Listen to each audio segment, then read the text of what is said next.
माणुसा चुकांचा पुतळा आणि अशीच एक चूक माझ्याकडून भूतम भयमचा ट्रेलर रिव्ह्यू करताना झाली होती। आज त्या चित्रपटाचा रिव्ह्यू करणार आहे, त्यासोबतच माझी झालेली चूक सुद्धा मी सुधारणार आहे। तर नमस्कार मित्रांनो, माझं नाव आहे रवींद्र। आपण सगळे पाहताय आपला लाडके YouTube चॅनल रचनापुत्र रवींद्र। चित्रपट एक भारी मोंटाजवर चालू होतो आणि आपल्याला काय वाटायला लागतं ना की याच्या पुढे आपल्याला खूप काही भारी बघायला भेटणार आहे। आणि जसा तो संपतो ना तसाच आपण त्या 7 लोकांच्या आयुष्यात डोकवायला सुरुवात करतो, ज्या 7 लोकांवरती हा चित्रपट बेतलेला आहे। आता ते 7 लोक म्हणजे ऑरेंज ज्यूस गँगची 7 लोक। तीच ऑरेंज ज्यूस गँग ज्यांचे व्हिडिओ आपण आपल्या मोबाईलवरती बघून लाईक अँड शेअर करायचो, आज त्यांचा चित्रपट हा मोठ्या पडद्यावरती येतोय। यापेक्षा अजून सुखावणारं काय असणार आहे? पण धाबा एवढ्यात खुश होऊ नका, चित्रपटाचा रिव्ह्यू पूर्णपणे ऐकून जा। सुरुवातीला चित्रपटाच्या काही चांगल्या गोष्टींवरती बोलूया। चित्रपटाची प्रोडक्शन क्वालिटी बाप लेवलची आणि ती आपल्याला प्रत्येक फ्रेमला दिसून येते। त्यानंतर जो काही चित्रपटात मेकअप केला आहे ना तो खरंच कमाल आहे आणि यासोबतच चित्रपटाचं संगीत सुद्धा कमाल आहे। आणि शेवटची आवडलेली गोष्ट म्हणजे या चित्रपटाचा फायनल ऍक्ट, तो पण इफ आणि बर्ड्स मध्ये। तर आता आपण बोलूया चित्रपटात काही न आवडलेल्या गोष्टींबद्दल। कथा सिंपल आणि 7 मित्रांची। हे 7 मित्र कुठे फुकटचा पैसा भेटेल हे बघतात आणि त्यानुसारच आपलं आयुष्य जगतात। आणि एक दिवस अचानक ते एक अशा वाड्यात जातात की जिथे त्यांना एक परीस भेटतो आणि त्यानंतर त्यांच्यासोबत काय काय गोष्टी घडतात यावरती सगळा बेतलेला हा चित्रपट आहे। चित्रपटाबद्दल खरंच बोलायचं झालं तर मित्रांनो, चित्रपट हा बऱ्याच ठिकाणी फसलाय,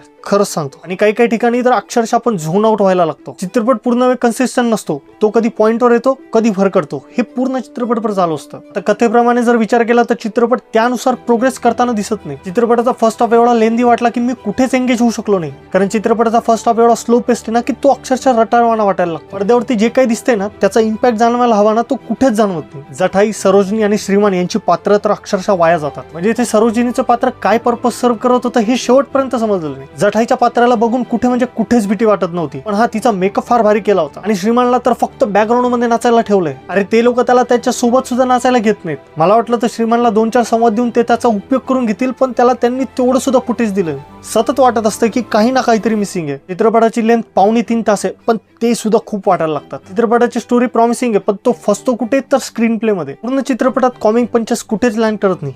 हुकून चुकून एखाद्या जोकला मी हसलो असेल। आता फायनल ऍक्ट बद्दल बोलूया। फायनल ऍक्ट बद्दल बोलण्याचं कारण असं की तो थोडा इंटरेस्टिंग वाटायला लागतो, पण त्यात सुद्धा एक कॅरेक्टर असं येतं ना की ते कुठलं कॅरेक्टर मी सांगणार नाही, पण ते त्या गोष्टी का करायला लागतं याचं कुठेच म्हणजे काही स्पष्टीकरण नाही। तो अचानक तुला म्हणजे सुरुवातीपासून त्याला वेड्यागत दाखवलेलं आहे आणि त्याच्यानंतर तो अचानक ते पात्र सुद्धा साकारायला लागतो ज्याच्याबद्दल आपण विचार सुद्धा करत नाही। म्हणजे याचं काही कनेक्शनच लागत नाही चित्रपट बघताना। आणि काही वेळाने आपण या सगळ्यात फक्त आणि फक्त आउट ऑफ फील करायला लागतो। आता परफॉर्मन्स बद्दल बोलायचं झालं तर मित्रांनो, करण शिवाय दुसऱ्या कुठल्याही कलाकाराचं काम मला आवडलेलं नाही। म्हणजे तेच डेली रुटीन सारखे कामं करत होते। आता सुरुवातीला मी जे काही बोललो होतो की माझ्याकडून ट्रेलर रिव्ह्यूच्या वेळी एक चूक झाली आहे, त्याच चुकीबद्दल आता बोलतोय।